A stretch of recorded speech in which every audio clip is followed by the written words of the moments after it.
Hello and welcome back. Round 2. Happy Wednesday, everybody. Today we are going to be doing a rundown of Tinto Talks number 63, which for the upcoming game Project Caesar details the religions in the India region, which there are going to be a few. So without further ado, let's get into it. Hello and welcome to another Tinto Talks, the Happy Wednesday. Happy should be capitalized, it's a holiday, where we talk about Europa Universalis 5. Of course, slightly misspelling Project Caesar, but okay. Europa Universalis 5.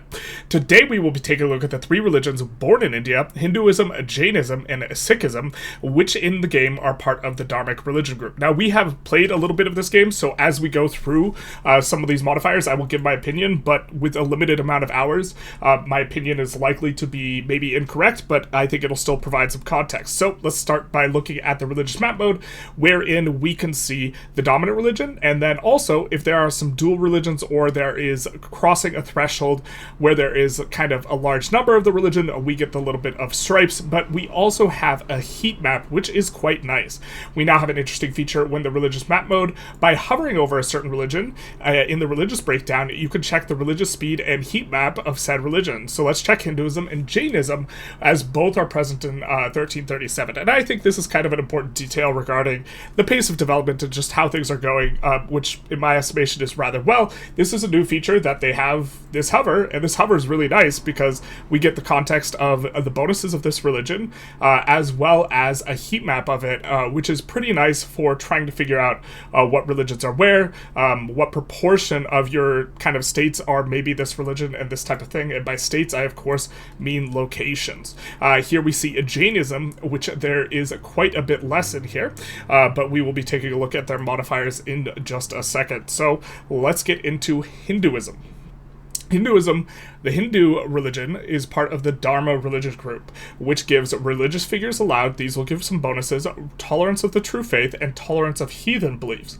In India, you're almost certainly going to, if you expand, if you start out as something like Delhi, okay, if you start out something small, you can expand into India and you won't have to worry about having too many heathens because you'll just have a bunch of Hindu. But if you start as Delhi, you're going for a big run. Everywhere you're expanding into is going to have heathen religion, so that's kind of a nice one to have. But taking a look down here, we are going to see Join Branch, Activate Avatar as well, and these avatars will give some bonuses. The first thing to talk about is the Hindu branches, which appear as an icon and in the action in the panel. So as we can see here, we have this as our... what is this? Our branch that we are joining, of Vaishnavism. Apologies for the pronunciations. I do not do Indian pronunciations very well. The following policies are effect of Vaishnavism, and we see that there is 61 members here. And for each of these religions, there is going to be an IO, or international organization, which is going to organize itself around the religion, and it is if I recall correctly, people in an IO will care a lot if you incur any sort of, it's not aggressive expansion, there's a different word for it, it kind of escapes me from time to time, antagonism. If you get antagonism against any one of these guys, the other ones will get upset. They'll kind of band together in terms of the international organization, and sometimes there's voting and changing of the religion, but continuing on. When you click on a Hindu IO, each has its own panel, and in here we could see the Vaishnavism religion. In Agenda, which is a common building block for different religions, so in the UI here, we see you have different religious laws set for each branch that defines its mechanics. So we are currently looking at this branch of Vaishnavism, and let's take a look. This is our tradition, and this is the one where we are going to get +3 avatars allowed, and these avatars will give some bonuses that I think are kind of somewhat middling, but some of them are going to be good. It allows the country to activate as many as 3 avatars of the god of Vishnu, depending on access to one of its holy sites. I am become holy site, destroyer of not getting bonuses. And each avatar has a different modifiers attached to it. We see hostile attrition. I don't really have the context of how good this modifier is, but I do know that cutting supply lines is a thing in Project Caesar. And if you cut supply lines, what will happen is guys will suffer from attrition if they don't have enough food and they cannot forage enough food from the province they're in. If their province has an abundance of food, the place that they're sieging, then this will be a thing. And so you can make strategies, I think, around trying to attrition people out by trying to outmaneuver them, cut their supply line, have a defensive position where you have some sort of advantage that allows you to outmaneuver other people, whether it's being able to land in various places, cut the provinces behind them, and try and attrition them out. And so maybe this is something you could play around, but generally speaking, I think raw stats in battle tend to be better modifiers as far as war goes. Toy boat. Here we see Matsia, and it is going to give monthly development growth plus 1%. This is kind of monthly development growth, great modifier. 1% is kind of a relatively small number here to provide some context. For example, farmland, if you have farmland, that's plus 10%. And so I don't really think 1% is super substantive, but remember, we could have 3 of these per our religious group as we are at currently. And then we have Shaivism, which enables self-control. Now, the self-control mechanic looks quite strong with quite strong bonuses. I imagine you will be enabling this, and this is going to be a one where if you go over 10, you will be getting this bonus. If you go under 10, you will be getting this bonus. And if you can thread the needle, you can get this bonus. The self-control at 0 seems to be the strongest bonus. Let's go through them. Estate satisfaction equilibrium plus 10%. That is going to be all of them. Generally speaking, this is going to give you roughly 2.5 control in all of your provinces as well, because average satisfaction to some extent informs control, although not if you're already capped out on satisfaction, then it won't do anything. It can allow you to tax people or tax your estates and remain over a certain breakpoint if you're using, if you're trying to stay above 50%, for example. Doing this, if you're not fully taxing them already, will allow you to tax them more. It can be used to gain extra revenue. The prestige is kind of okay. Actually, you know what, the prestige, we are probably under recognizing it. It helps with your culture and this sort of thing, and we haven't really explored that mechanic in too great of depth. And monthly research progress 10%. 10% is a lot. To provide a little bit of context, there are several different ages. I think there's 5 age trees in terms of research. Generally speaking, with the exception of the last 2, really hard to find plus 10% research modifiers. The tech that gives research modifiers is plus 5%, and that's all there is, so plus 10% represents a pretty good amount of research progress. Taking a look at self-control above 10, which I kind of think is the weakest of these sections, we get minus a pop food consumption, minus diplomatic annexation cost, which, to be fair, does allow you to play in a little bit of a different pattern. Going for subjects in particular in the early game, and then especially ones that are of different cultures, and then having those cultures improve cultural relations with you diplomatically will allow you to accept their cultures for less cultural investment.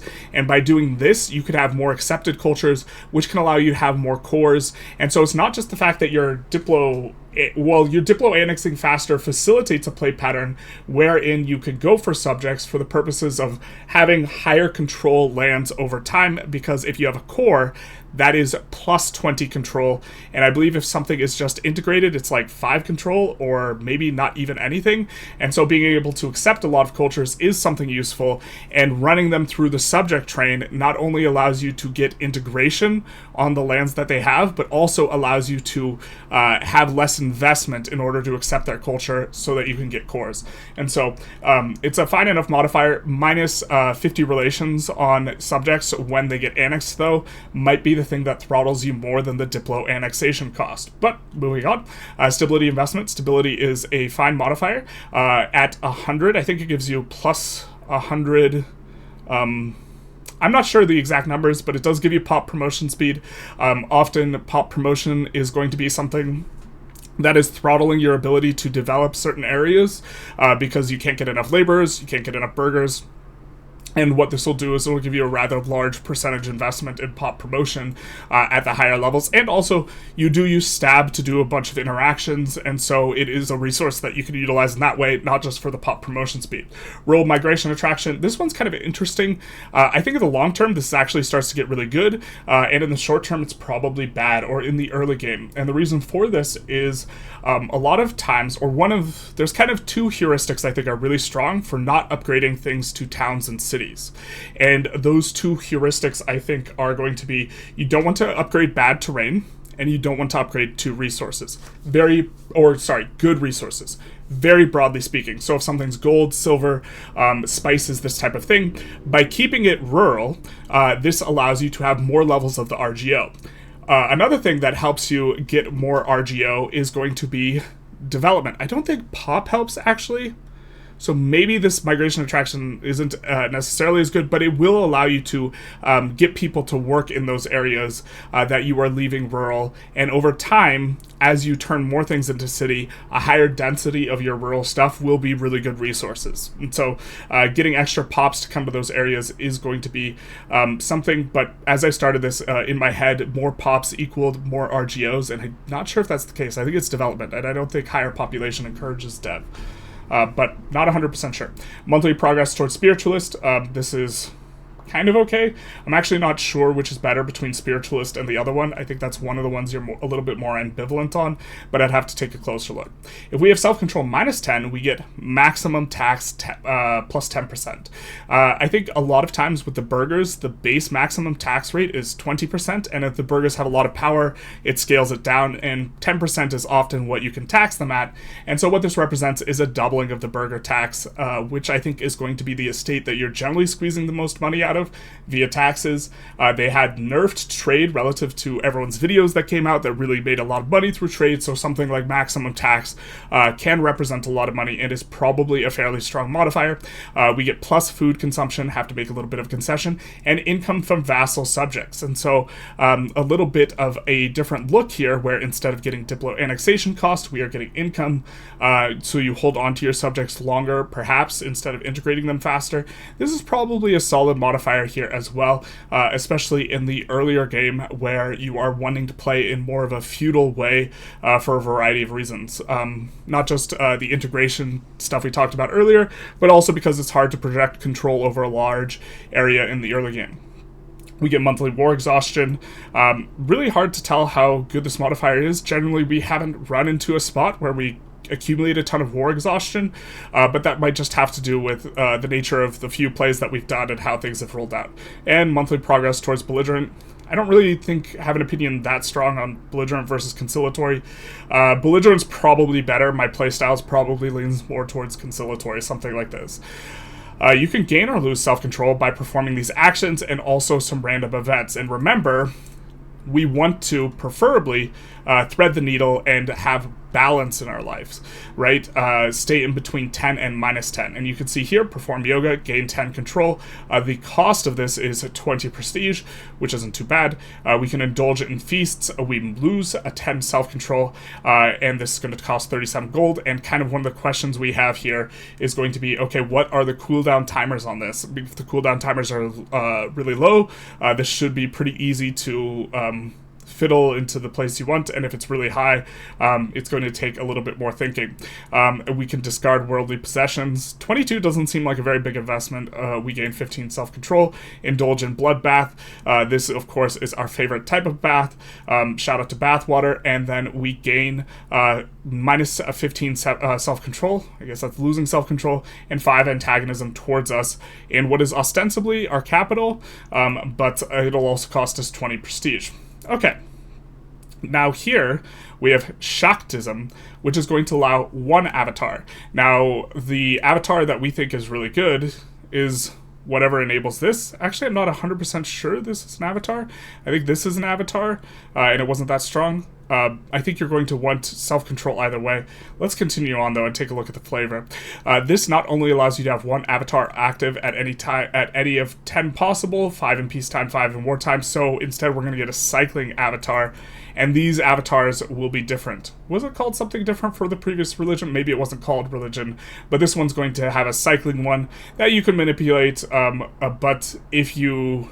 The fact that you have 5 possible in peace and 5 possible in war means that piecing someone out will allow you to re-roll, and going to war will allow you to re-roll. So if you can't use the other mechanics to kind of roll the thing you want, then you go about it this way. And also, maybe if you roll the really good peacetime one, maybe you try and avoid wars for some time.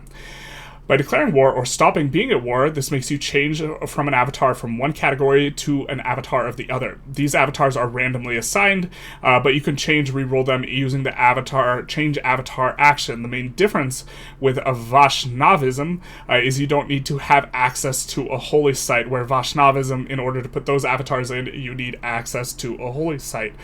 We see it costs 10 stab to change, which is not painful, or not too painful, but it's not inconsequential. And so you maybe want to massage your wars around that a little bit. And then we have kind of the interaction, the window that we see. And then we have here monthly war exhaustion minus 0.1. And I think that, did we see on the other one minus 0.05? Still not really sure how strong a modifier this is, to be honest. We have enable smartism gods. That seems like a smart thing to do. And in smartism, I assume that's pronounced somewhat other way. You want to have all 5 gods favored equally. We see another kind of mechanic that, in terms of flavor, is centered around balance. Or otherwise, they will give you negative modifiers. You can favor one over the others, though, to get more benefits from that one at the cost of getting these negative modifiers from the others. So 5 negative modifiers or 1 positive modifier. I don't really know why this is screenshot like this. This looks like probably an accidental upload of this screenshot, where this one was taken. It's just smartism and smartism 2 times in a row, and then this one was taken, and then both were uploaded, I assume. But okay, yeah. I mean, they're identical. If you guys want to pause, you can confirm these things are the exact same. We know because we've already recorded this video, but our mic wasn't working, and then now we're re-recording it. Okay, we see favor one of the gods, but it may upset the other. Costs 10 stab. Now, this is a placeholder icon, so they didn't say it at the very start of the Tinto talk here, but you should consider everything to be work in progress / subject to change, whether it's art, numbers on the mechanics, these types of things. And this is, for those of you who haven't seen it before in Paradox games, this is a placeholder icon that is kind of a little bit of a classic one, which I assume they use it because it has all the different colors, and so it's probably a good one for deciding what you think about your UI if you're expecting to use different colors. But we see worship all gods equally for Ganesa, which is going to be a god, will give us prosperity recovery, and then if we are going to have this god discriminated, we get minus literacy. This probably isn't that bad a modifier if you have enough to overcome this. If you don't have enough to overcome this, this is catastrophic. If you already have a bit of monthly literacy, I think monthly literacy is not that useful. Once you hit the cap, it's not going to be useful. Prosperity recovery, I'm not sure the rules. Prosperity recovery doesn't allow you to just bring your prosperity up to 100. I think it allows you to bring it up to 50 or something like this, but this is a really fast speed, or it allows you to recover from painful kind of experience. But overall, I don't think these 2 modifiers are that strong, largely, or they're strong if you don't have them, but if you already have them to some extent, then they're really weak. Getting additionals of prosperity, recovery, or monthly literacy is not particularly strong. And then if you have access to the site rather than just prosperity recovery, you also get monthly literacy. And then if you are just favoring them, but you don't have access to the site, it looks like you can also gain these bonuses down here. We see a Jainism here that enables self-control automatically. So that is going to be good. Religious figures allowed +1. I don't think we've seen religious figures yet. Monthly literacy 0.03. Again, probably not a strong modifier. Monasteries allowed. Now, this is an interesting one. I don't know if monasteries are kind of a medium building. I think they're slightly good, but very often your clergy doesn't have any buildings to build. And I don't know exactly the auto-queue build logic is on your clergy, but it could be the case that having monasteries allowed is smart because it prevents your clergy from building actively bad buildings, and instead they'll build monasteries. I'm not really entirely sure on that. It's kind of interesting to think about, but that'll require more testing. Cannot declare wars without casus belli. So this looks kind of bad, but you can get casus bellis relatively easily from the parliament, but this means you are going to have to be a little bit more locked in on getting the insult CB from the parliament. Also, it's possible the insult CB from parliament is something that the devs decide is maybe a problem. I don't really think it is, because I think there's trade-offs in parliament, and I think it's fine, but you can't declare a war without a CB is a factor. Jainism starts with interesting features, as seen in the previous tooltip, of which the disallowance of declare wars without a casus belli may be the most striking one, as portraying the peaceful and self-defensive nature of this religion. On top of that, they have something similar to behavior to Shaivism, with the addition of karma mechanics on top of it. And so karma is a little bit more east. When we weren't playing it super close attention, but when we were playing as Korea, we also had the karma mechanic active, and I think we had something else as well. We didn't have self-control. We see some of these self-control actions here, and then we see karma, and karma is also about balance. Karma is measured on a scale of -100 to 100, reflects the past deeds of the country. A country will benefit most when it's between -33 and +33. I think that we just moved it past -33 for 2.5% discipline because it was a little bit more convenient, but we weren't paying super close attention to it. I think by the tooltips, I couldn't figure out what was going on, and now reading it, I understand what's going on, because not all the tooltips were kind of like finished, and so it does seem like you want to keep it in the sweet spot, 5% discipline. As far as I understand, the various bonuses of military, of which I haven't confirmed that much, but my knowledge kind of carry over from EU4, which is a little bit rusty. Discipline is a really strong modifier, and so being able to have 5% on that is going to be good. Kind of ironic, though, because you think of the Jains as being peaceful, that they get a really nice military bonus off of karma. But kind of coming down here, we also see Sikhism, which is interesting. It allows you to play as a nation that doesn't have any land. Let's get into talking about it. Sikhism is the religion that is not present at the start of the game, but will appear to be after 1505 in a country that is either Hindu or Muslim, with locations of the other religion. If that happens, the following event will trigger, where you will get Patna, I assume that's a location and is dynamically generated, is situated on the border between the adherents of Hinduism and Islam.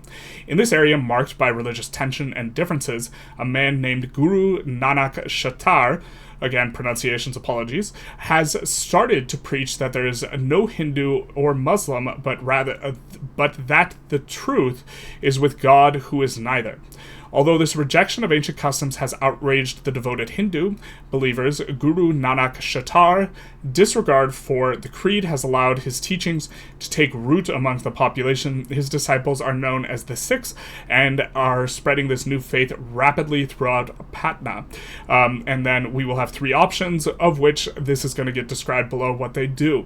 That will not only enable the religion and convert some of the pops, but will also create a unique building, the Gurgadi, to serve as the seat of this newly created building-based country led by the Guru himself. Now, if you religion swap and you are primarily Muslim, I'm not sure if Muslims regard this faith as heretical or heathen, and I'm also not sure if Hindus regard this faith as heretical or heathen. I assume that it is in the Hindu group, and that it regards other Hindu religions as heretical and other ones as heathen. But the point is if you are expecting to do this, you probably want to acquire extra acceptance on either heretics, heathens, or both, so as to avoid political upheaval in your nation and avoid rebels and this type of stuff. I imagine they add more teeth to rebels a little bit. Currently, the rebels don't seem too problematic, but also, if you think about playing in Europe, if you are going to have the Reformation, before the Reformation pops, you want to try and stack plus heretic acceptance, this type of thing. The second option of the event allows you to convert to the newly created religion, while the third option allows you to continue playing as the newly created Sikh country.